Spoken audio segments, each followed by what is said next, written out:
ಸಂವಿಧಾನವೇ ನಮ್ಮ ಉಸಿರು, ಅಂಬೇಡ್ಕರ್ರೇ ನಮ್ಮ ದೇವರು. ಸಂವಿಧಾನವೇ ನಮ್ಮ ಉಸಿರು, ಅಂಬೇಡ್ಕರ್ರೇ ನಮ್ಮ ದೇವರು. ಸಮಾನತೆಯೇ ನಮ್ಮ ಮಂತ್ರ, ಸಮಾನತೆಯೇ ನಮ್ಮ ಮಂತ್ರ. ನಡೆಯೋದಿಲ್ಲ ನಿಮ್ಮ ಕುತಂತ್ರ, ನಡೆಯೋದಿಲ್ಲ ನಿಮ್ಮ ಕುತಂತ್ರ. ಸ್ನೇಹಿತರೆ, ನಾನು Prajakeeya Srinivas Belur. Welcome to Prajakeeya news.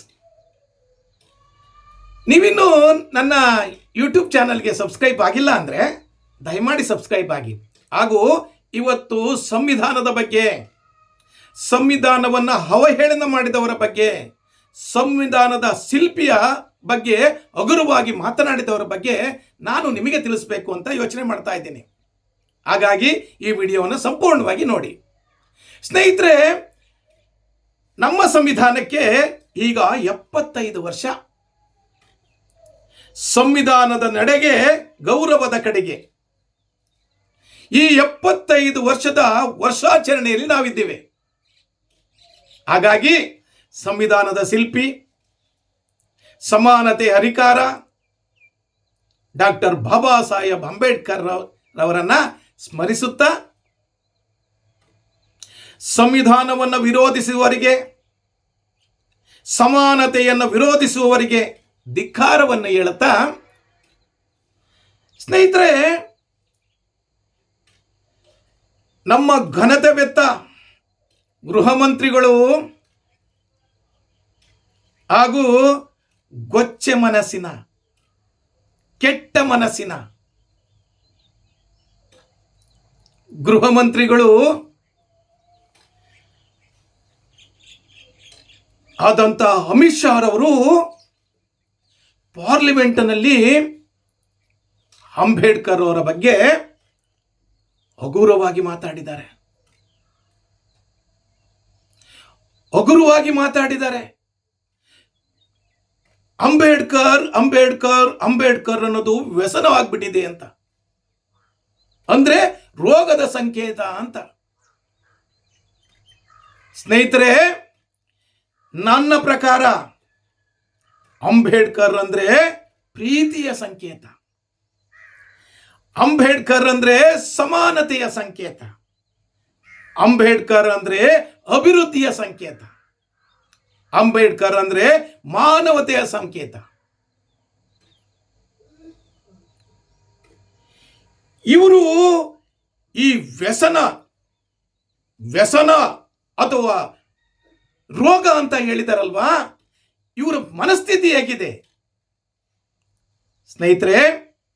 ಶತಮಾನಗಳಿಂದ ಬಹುಸಂಖ್ಯಾತರು, ಮೂಲ ನಿವಾಸಿಗಳಾದ ನಮ್ಮ ಮೇಲೆ ಈ ಮೇಲು ಕೀಳೆಂಬ ಭೇದ ಭಾವವನ್ನು ಹುಟ್ಟಾಕಿ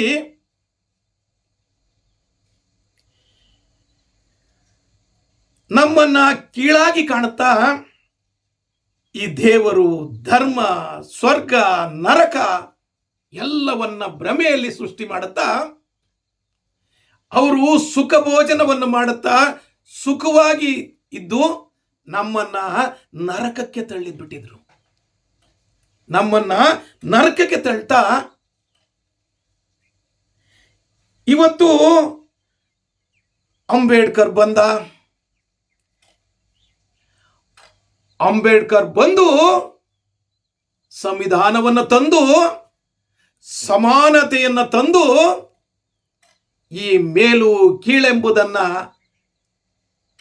ತೊಡೆದು ಹಾಕಿ ನಾವೆಲ್ಲ ಒಂದೇ ಅಂತ ಹೇಳಿದ್ದನ್ನ ಅವರಿಗೆ ಸಹಿಸಿಕೊಳ್ಳಿಕ್ಕೆ ಸಾಧ್ಯ ಆಗ್ತಾ ಇಲ್ಲ. ಸ್ನೇಹಿತರೆ, ಈ ಶತಮಾನಗಳಿಂದ ಇದ್ದಂತ ಆ ಅಸಮಾನತೆಯ ಮೈಂಡ್ಸೆಟ್ ಇನ್ನು ಅವರಲ್ಲಿ ಹೋಗೇ ಇಲ್ಲ.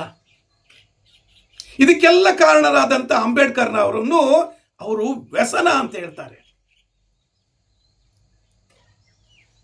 ಇವರಿಗೆ ಸಮಾನತೆ ಬೇಕಾಗಿಲ್ಲ, ದೇಶದ ಅಭಿವೃದ್ಧಿ ಬೇಕಾಗಿಲ್ಲ.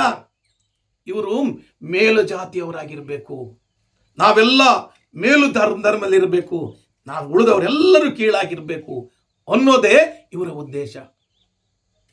ಸ್ನೇಹಿತರೆ, ಈ ಅನಂತ್ ಕುಮಾರ್ ಹೆಗ್ಡೆ ಅಂತ ಒಬ್ಬರು ಕೇಂದ್ರದ ಮಾಜಿ ಸಚಿವರಿದ್ರು. ಅವರು ಮಾತೆತ್ತಿದ್ರೆ ಸಂವಿಧಾನ ಬದಲಾವಣೆ ಮಾಡಬೇಕು, ಸಂವಿಧಾನ ಬದಲು ಮಾಡ್ತೀವಿ, ನಮ್ಗೆ ಓಟ್ ಕೊಡಿ ಅಂತ ಇದ್ರು. ಬಿಜೆಪಿಯವರು ಸೀಟೇ ಕೊಡಲಿಲ್ಲ, ತಿಪ್ಪೆಗೆ ಹಾಕ್ಬಿಟ್ರು ಅವ್ರನ್ನ.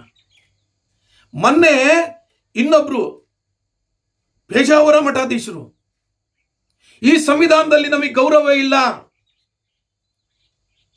ಸಮಾನತೆಯ ಸಂವಿಧಾನದಲ್ಲಿ ಅವರಿಗೇನು ಮೇಲು ಕೀಳು ಬೇಕಾ, ಏನು ಗೌರವ ಬೇಕು? ಆ ಗೌರವ ಇಲ್ಲ ಅಂತ ಸಂವಿಧಾನವನ್ನು ಬದಲಿಸ್ಬೇಕು ಅಂತ ಹೇಳಿದರು. ಯಾವಾಗ ಸೋಷಿಯಲ್ ಮೀಡಿಯಾದಲ್ಲಿ ಎಲ್ಲರೂ ಸಹಿತ ಬಾಯಿಗೆ ಬಂದಂಗೆ ಬೈದ್ರು, ನನ್ನ ವಿಚಾರವನ್ನ ತಿರುಚಿದರೆ ಅಂದರು. ನಿನ್ನೆ ಅಮಿತ್ ಶಾ ಅವರು ಅದನ್ನೇ ಹೇಳಿದ್ದು. ನಾನು ಹೇಳಿದ್ದೆ ಬೇರೆ ರೀತಿ, ಎಲ್ಲರೂ ನನ್ನ ವಿಚಾರವನ್ನ ತಿರುಚಿದ್ದಾರೆ ಅಂದರು. ಆದರೆ ಸ್ನೇಹಿತರೆ, ಅಮಿತ್ ಶಾ ಅವ್ರಿಗಂತೂ ಬುದ್ಧಿ ಇಲ್ಲ. ಆದರೆ ನಮ್ಮ ದೇಶದ ಪ್ರಧಾನಮಂತ್ರಿ ಮೋದಿ ಅವರು ಅಮಿತ್ ಶಾ ಹೇಳಿದ್ದನ್ನ ಡಿಫೈನ್ ಮಾಡ್ಕೊಂತಾರೆ. ಕಾಂಗ್ರೆಸ್ಸು ಅಂಬೇಡ್ಕರ್ಗೆ ಹಿಂಗ್ ಮಾಡ್ತು, ಅವ್ರಿಗೆ ಹಿಂಗ್ ಮಾಡ್ತು, ಇವ್ರಿಗೆ ಹಿಂಗ್ ಮಾಡ್ತು ಅಂತ ಹೇಳ್ತಾರೆ. ನಾವು ಹಿಂಗ್ ಮಾಡಿದ್ವಿ. ಮಾನ್ಯ ಪ್ರಧಾನಮಂತ್ರಿಗಳೇ, ನಿಮ್ಮ ಘನತೆವೆತ್ತ ಆ ಚೇರಿಗಿದೆಯಲ್ಲ ಬೆಲೆ, ಅದನ್ನ ಇಟ್ಕೊಂಡು ಸರಿಯಾಗಿ ಮಾತಾಡಿ. ಯಾರೇ ತಪ್ಪು ಮಾಡಿದ್ರು, ಸಂವಿಧಾನದ ವಿರೋಧಕ್ಕೆ ಮಾತಾಡಿದ್ರು, ಅಂಬೇಡ್ಕರ್ ಬಗ್ಗೆ ವಿರೋಧವಾಗಿ ಮಾತಾಡಿದ್ರು, ನೀವು ಅದನ್ನ ಖಂಡಿಸಬೇಕು. ಆಗ ಮಾತ್ರ ಆ ಸ್ಥಾನಕ್ಕೆ, ಆ ಘನತೆವೆತ್ತ ಅಧಿಕಾರಕ್ಕೆ ಗೌರವ ಬರ್ತದೆ. ಸ್ನೇಹಿತರೆ, ಈ ಅಮಿತ್ ಶಾಗೆ, ಈ ಮೋದಿಗೆ, ಎಲ್ರಿಗೂ ಸಹಿತ ನಮ್ಮ ಹಣೆ ಬರ ಗೊತ್ತಿದೆ. ಏನು ಹೇಳಿ, ಇವರಿಗೆ ಹಣ ಕೊಟ್ರೆ, ಎಂಡ ಕೊಟ್ರೆ, ಜಾತಿ ಹೇಳಿದ್ರೆ, ಅಥವಾ ಸೀರೆ ಪಂಚೆ ಕೊಟ್ರೆ ಜನ ಓಟ್ ಹಾಕ್ತಾರೆ. ಅಂಬೇಡ್ಕರ್ ಬೈದ್ರು ನಡೀತದೆ, ಸಂವಿಧಾನ ಸುಟ್ಟಾಕಿದ್ರು ನಡೀತದೆ, ಸಂವಿಧಾನ ಬದಲು ಮಾಡ್ತೀವಿ ಅಂದ್ರೂ ನಡೀತದೆ, ಏನ್ ಮಾಡಿದ್ರು ನಡೀತದೆ ಅಂತ.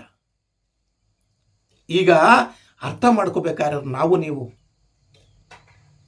ಈ ಸಂವಿಧಾನ ಇಲ್ಲ ಅಂದಿದ್ರೆ ನಾವಿನ್ನೂ ಗೊಚ್ಚಲೇ ಇರಬೇಕಾಗಿತ್ತು, ನರಕದಲ್ಲೇ ಇರಬೇಕಾಗಿತ್ತು.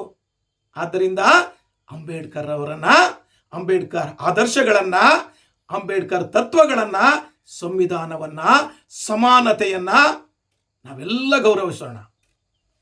ನಾನು ಹೇಳಿದ್ನಲ್ಲ, ಯಾವುದೇ ಕಾರಣಕ್ಕೂ ಸಂವಿಧಾನ ಕೊಟ್ಟಂತ ಅಧಿಕಾರ ಇದೆಯಲ್ಲ ನಮಗೆ, ಮತದಾನಕ್ಕೆ, ಮತದಾನ ಮಾಡಬೇಕು ಅನ್ನೋದಿದೆಯಲ್ಲ, ಆ ವೋಟಿಂಗ್ ಪವರ್ ಅನ್ನ ಸರಿಯಾಗಿ ಉಪಯೋಗಿಸ್ಕೊಳ್ಳಿ.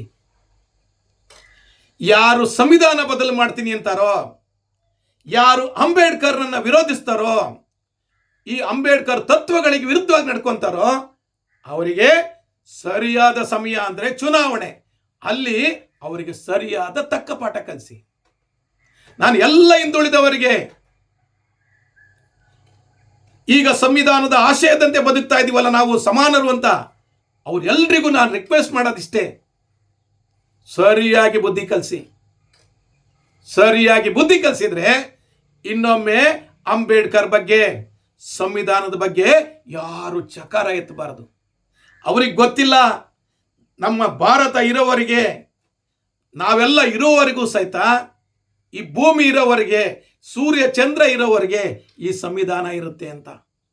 ಆದ್ರಿಂದ ಆ ಸಂವಿಧಾನಕ್ಕಾಗಿ ನಾವೆಲ್ಲರೂ ಸಮಾನವಾಗಿ ಬದುಕಬೇಕು ಅಂತ, ಆ ಸಂವಿಧಾನದ ಆಶೆಯಂತೆ ಯಾವುದೇ ಆಮಿಷಕ್ಕೆ ಬಲಿಯಾಗದೆ ಸಂವಿಧಾನ ವಿರೋಧಿಸೋರನ್ನ ಕಡಾಖಂಡಿತವಾಗಿ ಮುಂದಿನ ಚುನಾವಣೆಗಳಲ್ಲಿ ಸಂಪೂರ್ಣವಾಗಿ ಸೋಲಿಸೋದ್ರ ಮೂಲಕ ಸರಿಯಾಗಿ ಬುದ್ಧಿ ಕಲಿಸ್ಬೇಕು. ಹೋರಾಟ ಮಾಡೋದು, ಪ್ರೆಸ್ ಮೀಟ್ ಮಾಡೋದು, ಧಿಕ್ಕಾರ ಹೇಳೋದು, ಇದರಿಂದ ಏನೂ ಆಗಲ್ಲ. ಇವತ್ತು ಅಂಬೇಡ್ಕರ್ ಬೇಕು ಅಂತ ಕಾಂಗ್ರೆಸ್ನವರು ಅಂಬೇಡ್ಕರ್ ಫೋಟೋ ಇಟ್ಕೊಂಡು ಧಿಕ್ಕಾರ ಹೇಳ್ತಾರೆ. ಆದರೆ ಅಂಬೇಡ್ಕರ್ ಆಶಯದಂತೆ ನಾವು ನೀವು ನಡೆಯೋಣ. ಎಲ್ಲರೂ ಸೇರಿ ದೇಶವನ್ನ ಅಭಿವೃದ್ಧಿ ಪಥಕ್ಕೆ ಕರೆದುಕೊಂಡೋಗೋಣ. ಇದು ನನ್ನ ಇವತ್ತಿನ ಸ್ಟೋರಿ. ಇಲ್ಲಿವರೆಗೆ ನನ್ನ ಈ ವಿಡಿಯೋ ನೋಡಿದ್ದಕ್ಕೆ ನಿಮಗೆಲ್ಲರಿಗೂ ಶರಣಾರ್ಥಿ. Thank you very much.